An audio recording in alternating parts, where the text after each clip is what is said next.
evening and welcome to another exciting adventure here tonight on Film Forum. We're coming to you live, commercial-free from People TV. I'm Steve Markos, with me, my good buddy Aron Siegel. We're going to review some films tonight. We got two films, Steve. Really? I'm not going to say they're great films because they're going to find out what these films are like. But tonight we've got The Client, the new John Grisham, adapted from the John Grisham novel, and we have also got The Shadow. All right, sounds good. And after that, we have, I guess because The Client's coming out, we're going to do our favorite lawyer movies tonight on Critic's Choice. And after that, we have a very special guest who's coming on tonight, Aron. Tonight, Steve, we're very fortunate. We have Jason Bell. He's an independent filmmaker. He's made a film for about $36,000, and he's going to tell us how to do it. So we're going to do it ourselves now.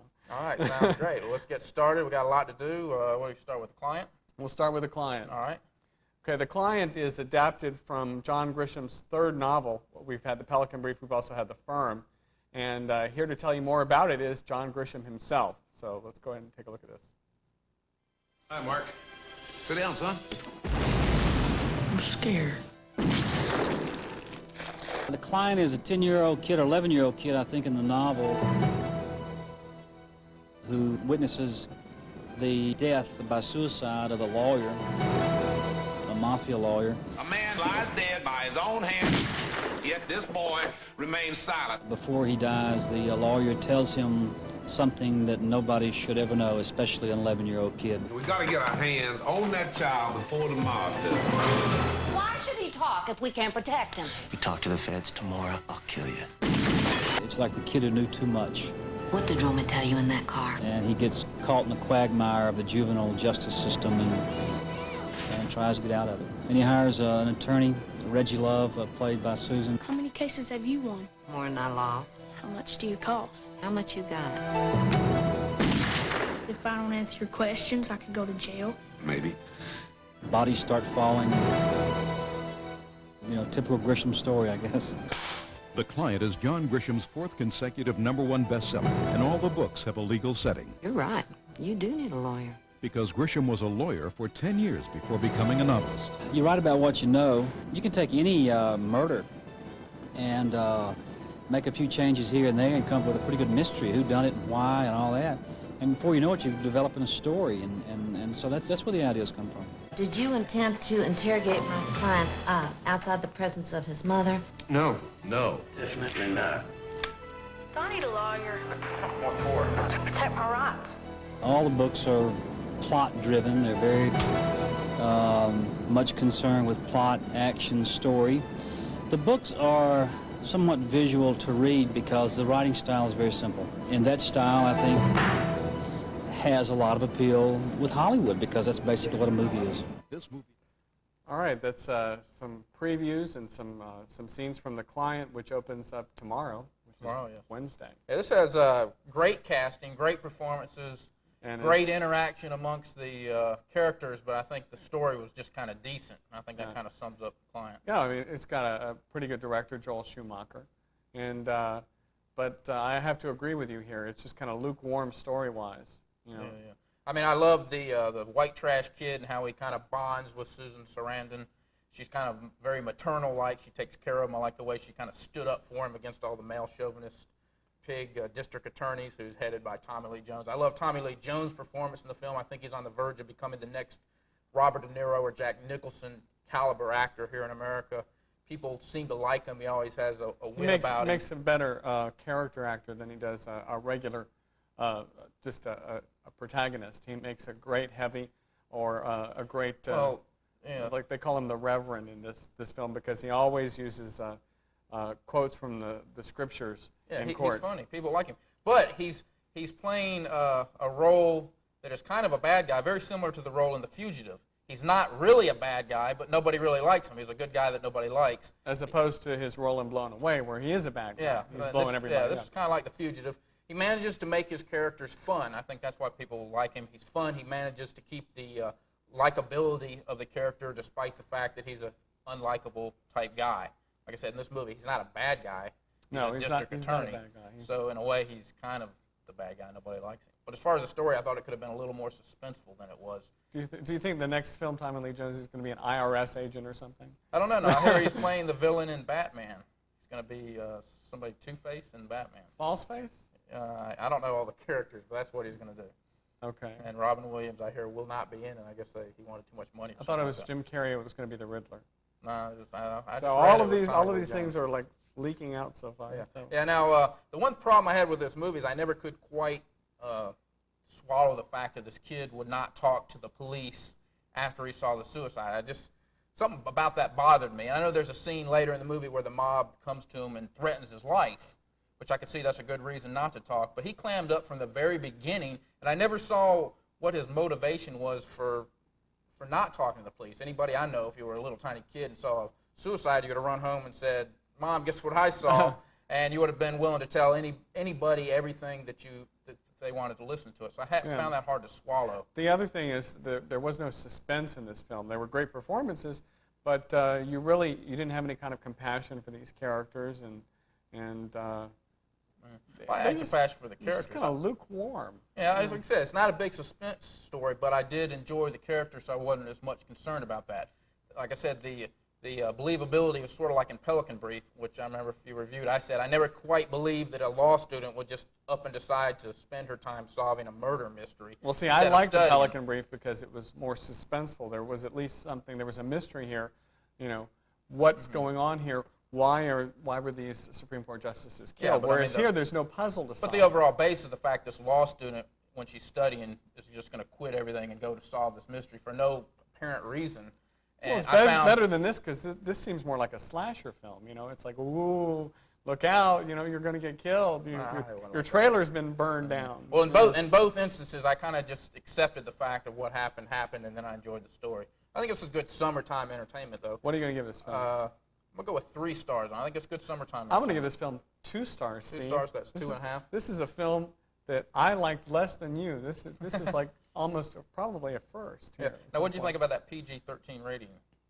I don't know. I think it was probably appropriate since there were a lot of kids in the audience. I kind of thought after that opening scene of the suicide, that might be a little too intense for the 13 to 16-year-olds. I thought R rating was more appropriate, but then again, there was no sex in this film. Yeah, but then I may be old-fashioned. Kids today are watching the cut-em-ups right out of diapers these days. So maybe I'm a little old-fashioned in that respect. But I thought it might be a little intense. I thought R rating would be more like it. So I was kind of happy with the PG-13 rating. All right. So there you go. 2.5 stars on our 4-star system. That's a little bit above average. The Client comes out this Friday. This Wednesday. Excuse me. Tomorrow. Yes. All right. Let's get on with our second film. Previews. Our second film came out a few weeks ago, and since we haven't talked about it yet, and it's still doing well in the top 10, we're going to review it tonight.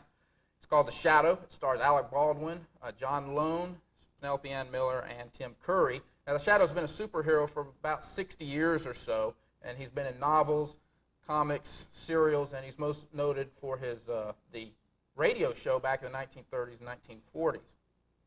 Alec Baldwin plays Lamont Cranston, a man who's mastered the hypnotic arts and now applies his talents to fight crime disguised as his alter ego, the Shadow. His latest nemesis is, what's his name? Shawan Khan. Shawan Khan, excuse me. And he has also mastered the arts of hypnosis. But he uses his for evil, and he's determined to take over the world with the help of an atomic bomb, and he's going to show everybody he means business by blowing up New York City, and only the Shadow can stop him. But why anyone would want to stop someone from blowing up 9 million obnoxious New Yorkers, I have no idea. But let's take a look, and maybe we'll find out why.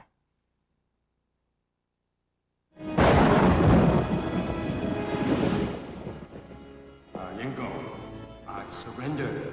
You're finished, Khan.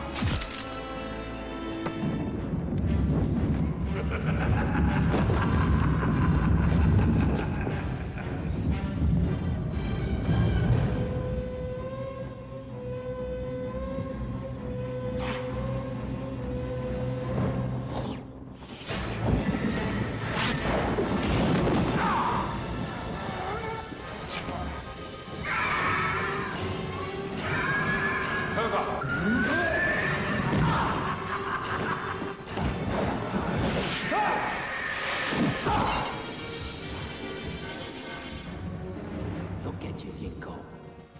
You are losing your concentration. Your mind is too weak. You are beginning to lose your power.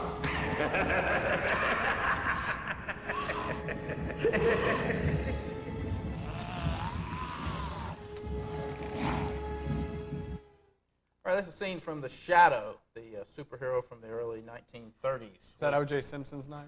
No, that's the Alec Baldwin version. What do you think of this one?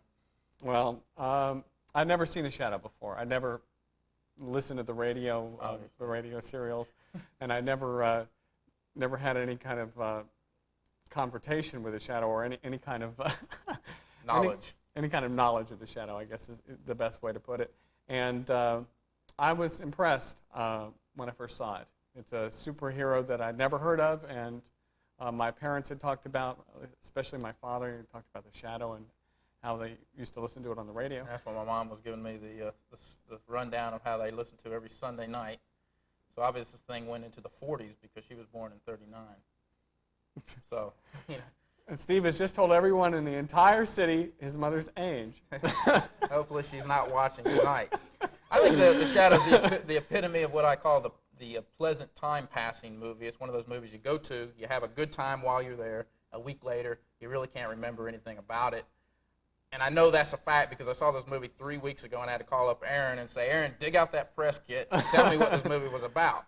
Now, I didn't forget everything, but it just goes to show you that it didn't leave a big impression in my mind. Now, I did remember the humor. I enjoyed the humor. There's a lot of witty dialogue between Cranston and Shi-Wan Khan. Right.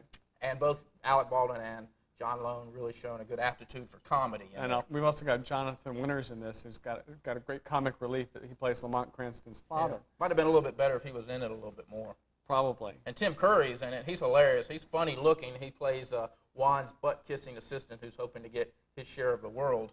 I enjoyed his role. But as far as Penelope Ann Miller, she's kind of like a big cloud in my mind, so she obviously didn't impress me any with her role. I don't remember much about her. Well, there probably wasn't any nudity in that. That's probably why you don't remember it, Steve. That's the reason. I knew there was something about it. But comparing it to other superhero movies, I've heard a lot of people say it's like Batman because of the sets and the special effects and stuff like that. But I think the Batman was a little more dark, and I would think this is more like Dick Tracy, more lighter, less serious than Batman. I'd have to say it's more like Dick Tracy. It was a superhero film, and I've seen it twice now. The second time it ran a lot slower. At least in my mind, it did. Must be the director's cut. But it's kind of an interesting film, but there really isn't that much substance after you've seen it twice. Well, of course. Yeah, like I said, pleasant time-passing movie. Every one of those gets 2 stars from me, average. I'm going to give this film 3 stars. All right, so that it's not bad, but it's not great. All right, that comes out to 2.5 stars on our 4-star system, a little bit above average. If you haven't seen it yet, check it out. Let's take a look at Atlanta's top 10 box office. These are the top 10 films in the Atlanta area, the films that you paid money to see this past weekend, so don't blame us for their chart positions. At number 10 this week is Little Big League, a story about the Minnesota Twins owner who dies and leaves the team to his grandson, who's like 11 years old. Remains at number 10. At number 9 this week is Blown Away with Jeff Bridges and Tommy Lee Jones. It drops from number 7. Number 8 this week is The Shadow, a film we just reviewed. Was number 5 last week. It's still in the top 10 at number 8. Falling from number 6 to number 7, the 5th week in the top 10 is Jack Nicholson and Michelle Pfeiffer in Wolf. Number 6 this week is I Love Trouble with Julia Roberts and Nick Nolte. Drops out of the top 5 after 2 weeks. Number 5 this week is Speed with Keanu Reeves and Sandra Bullock and Dennis Hopper. Remains in the top 5 for the 6th week in a row. Number 4 this week is Angels in the Outfield, a remake that Steve told us about from Disney, debuts at number 4. Number 3 is The Lion King, Walt Disney's effort, another musical, animated musical. That thing's made $174 million already. It's knocked out of the top spot after 3 weeks at number 1. Number 2 this week is Arnold, big old Arnold Schwarzenegger, and Jamie Lee Curtis and True Lies. It debuts at number 2, which I'm actually surprised it didn't debut at number 1. Well, nationally it is number 1. Okay. And the number 1 film here in the Atlanta area is Tom Hanks and Forrest Gump. Rises from number 2 to take over the top spot. All right, and no longer in the top 10, Wyatt Earp, which lasted 3 weeks, got about high as number 4. I had a feeling that wouldn't do too well, and so did Kevin Costner and Lawrence Kasdan. I thought it was too long. Baby's Day Out lasted 2 weeks, got as high as number 8. Now that movie cost $50 million to make, and so far it's only taken in $11 million. I think it gets all it deserves if anybody's stupid enough to make a movie called Baby's Day Out. And to spend $50 million making it. That's absolutely ridiculous. All right, let's get on with our Critics' Choice. Like I said, this week, our favorite lawyer films. Aaron, what are yours? Well, I've got 2 honorary mentions to start with here because there were so many different attorney films, lawyer films, courts in session films to choose from, and I just wanted to mention 2 others. One of them came out in 1987. It's called Suspect. It stars Cher as a public defender who is defending Jeff Bridges, who's accused of murder. It's a great film. You might want to check it out. Another honorary mention is The Accused. Won Jodie Foster an Academy Award in 1988 and came out in 1988 and was directed by Jonathan Kaplan. This is the film about a public prosecutor, Kelly McGillis, who is assigned to prosecute a gang rape against Jodie Foster. My number 3 film came out in 1985. It was directed by Richard Marquand. It's called The Jagged Edge. It stars Jeff Bridges as a publishing magnate who is accused of murdering his wife. Glenn Close is the attorney that will not represent him unless she believes he's innocent. This has a lot of twists and turns, plot twists and turns, and has had Robert Loggia. He was nominated for an Academy Award for Best Supporting Actor in 1985. He lost to Don Amici for Cocoon. My number 2 film came out in 1982, was directed by Sidney Lumet. It's called The Verdict. It starred Paul Newman. He was nominated for an Academy Award in 1982. He lost to Ben Kingsley for Gandhi. He definitely deserved the Academy Award for this film. It's about an attorney who is, he's failed with all of his cases in the past, and he gets a case that should never have come to trial. It's a malpractice case, and it's about him coming back and winning the case. The screenplay was by David Mamet, who was also nominated in 1982, but lost out to Missing. We also had James Mason, who was nominated for Best Supporting Actor, and he lost out to Louis Gossett Jr. for An Officer and a Gentleman. Best Director, Sidney Lumet was nominated in 1982. He lost out to Sir Richard Attenborough, also for Gandhi. And The Verdict was also nominated for Best Picture in 82, also lost out to Gandhi. So it lost out all the way around. Paul Newman got an honorary Academy Award in 1985. In 86, he finally got that Best Actor Academy Award for The Color of Money, which he deserved for The Verdict. The number 1 film came out in 1992. It was directed by Rob Reiner. It's called A Few Good Men. It was adapted from the Aaron Sorkin's play. It's about these 2 Marine officers who are accused of murdering a private in their platoon, and Tom Cruise, Demi Moore, and Kevin Pollak are assigned to defend them against the prosecution, which is headed up by Kevin Bacon. Jack Nicholson took an Academy Award nomination for Best Supporting Actor in 92, and he lost to Gene Hackman for Unforgiven. Few Good Men was nominated for Best Picture in 92 and lost out to Unforgiven as well. Those are my top 3. Alrighty, my third favorite came out in 1962. It's called To Kill a Mockingbird. Jem and Scout Finch, who are the children of the widowed lawyer Atticus Finch, grow up in Depression-era Alabama and try to understand why prejudice greets their father's decision to defend a black man accused of raping a white woman. Though remembered exclusively as a courtroom drama, this film is really about Jem and Scout, a brother and sister whose young innocence is responsible for everything from their imaginative horror stories about the crazy guy who lives down the street to their confusion over just why somebody would call their father a nigger lover. Now, they're often confused, other times mistaken about the events that are around them, but oftentimes they are very precocious when it comes to understanding the adult world. Kill a Mockingbird was nominated for 8 Academy Awards, including Best Picture. It won for Best Adapted Screenplay, and Black and White Art Direction. Gregory Peck won the Oscar for Best Actor, and Mary Badham, who plays the young girl Scout, was nominated for Best Supporting Actress. Robert Duvall makes his debut in this film. My second favorite movie about lawyers is The Firm, which came out last summer. Overwhelmed by the 6-digit salary, new Mercedes, and a nice house offered to him by Bendini, Lambert & Locke, Harvard Law graduate Mitch McDear decides to jump at the offer to join the overly hospitable Memphis law firm. Now, as soon as he gets into his job, he becomes suspicious about the firm's legal ethics and begins to doubt whether or not he made the right career decision. The only problem is he can't quit. Nobody's ever left the firm alive. And the question last summer was, what was better, John Grisham's novel or the movie? I hadn't read the novel, but I did the next best thing. I went to the movie with a scumbag lawyer friend of mine, and he was also a big friend of the book. Now, this blood-sucking lawyer friend of mine said that the book was better, but not by much, and he really enjoyed the adaptation of the movie. And A Few Good Men, Holly Hunter received an Oscar nomination for Best Supporting Actress, and the film's music was nominated as well. My favorite lawyer movie is A Few Good Men, which came out in '92. Two Marines are accused of murder after accidentally killing a man during a Code Red.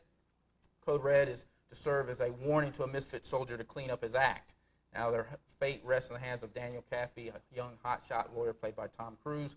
It's up to him to prove that the men were only following orders and that the real culprits were high-ranking military officials, men who have the power to cover up such an incident with a snap of a finger. This is the most entertaining film of '92, despite the fact that it had a minimal amount of violence, no sex, and no action, not even a kiss between Tom Cruise and Demi Moore. Rob Reiner's brought us the Rocky of courtroom dramas, and it is enthralling from beginning to end.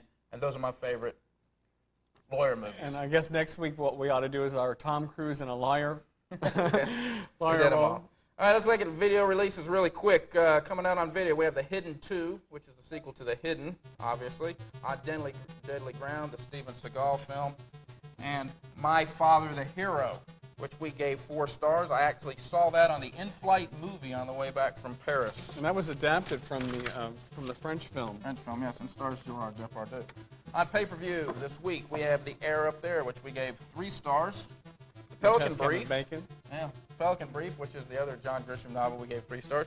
Geronimo and American Legend, which we haven't rated yet. And Tombstone, the Wyatt Earp movie that did a little bit better than Wyatt Earp with Kevin Costner. We give that 2.5 stars. That was a little more action-oriented, and I think fans enjoyed that one a little bit more. I like Tombstone, too. All right.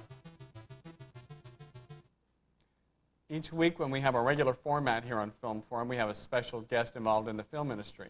This week is no different. We're very fortunate to have Jason Bell. He's an independent filmmaker and independent film producer who's managed to produce a film, make a film for $36,000. What we'd like to do now is welcome Jason to the show. Jason, it's great to have you on the show. How do you make a movie for $36,000? I've heard it's been done for less down in Mexico or wherever. Yeah, and actually, Robert and I went to the University of Texas together, Robert Rodriguez, who did El Mariachi, and after I heard he went and did that, actually, he graduated a little bit behind me in school, and after I heard he did that, I was like furious. I said, hey, I got to go out and make a film now, because I had been ranting and raving how I was going to go to Mexico and do something, similar to that. And after I heard he actually did it, I said, I better go do a film. So I decided, to make a film here in Atlanta. So you didn't have to go to Mexico and hire cheap labor. Right. Right. I was able to find. I was able to find all of the talent, crew, and cast members here in Atlanta, and just got a lot of support from the community. When you're working at that budget, are a lot of people just volunteering their time, and well, are you paying people? Actually, what we did in a lot of situations, in fact, all of the situations, it's like volunteer work, but we do have a contingency contract with most of the crew and cast. So they were given a day rate, but it's contingent on the sale of the film, and that's really the way. So this is like doing a film on spec. Exactly. and movie makes no money, they make right. no money. So for the most part, everybody understood, well, hey, we're making a film and everybody loves it, so they'll just do it anyway. But there's always the hope that it'll be as successful or close to as successful as El Mariachi, and which ended up, he got a $6 million contract for another film. So. All right, let's go ahead and take a look at this. You brought this is kind of a trailer or kind of previews. Right. What's the name of it? The name of the film is Electric Tribe, and it's about the cyber community. Can you see it anywhere? Hopefully it will be at some of the art houses around town, and then also on video release. So let's go ahead and take a look at some scenes from Electric Tribe.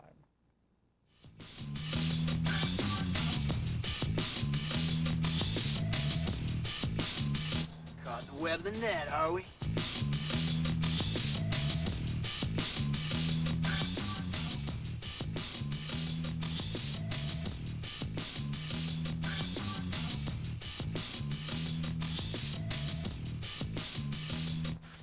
What is this? It's like a homemade EEG.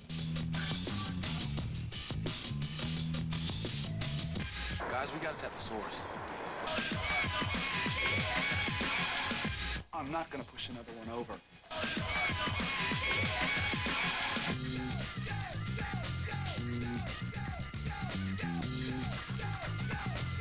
I'm risking my user. I need to warn you.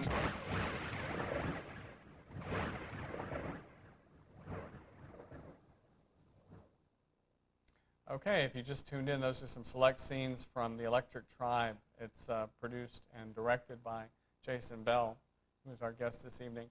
Now, Jason, tell us some more about how you went about doing this, because Steve and I, Steve and I saw a film last night where they were going to make a film. It's called My Life's in a Turnaround. Low budget, but it's pretty funny. It's really fun. Really low budget. And the guys tried to raise money to make the film. So how would you go about raising money to make the film? Basically, you know, when we took this project, we decided that nobody would hire us to produce a film. So we said, well, we're going to gather our money. And I say we, my friends and I, we said we'll gather our money together and produce a film to show that we can produce something of quality, have the actors that we need, and so forth from the local area, and just go for it, and hopefully get other contracts out of it. So. So it was all personal money? It's all out of our pocket. Yeah, yeah. All right. So how's the movie doing so far? So far, it's doing very well. I have a documentary that's going to go along with it, hopefully in the packaging, where there's a lot of books on how to produce a micro-budget film, but no videos, and I shot a documentary on how to produce a micro-budget film. So hopefully, a lot of people will be interested in seeing that. All right, Jason, we're out of time. Thanks okay. for being on the program. Thank you very much for having me. Thanks. Okay. That's all the time we've got. Be with us next Tuesday when we'll have a special guest involved in the film industry. Our Critic's Choice will be Fondas. Any kind of Fonda, Jane Fonda, Peter Fonda, Henry Fonda, Fonda films. Bridget Fonda. And we'll have 2 feature releases. See you next week.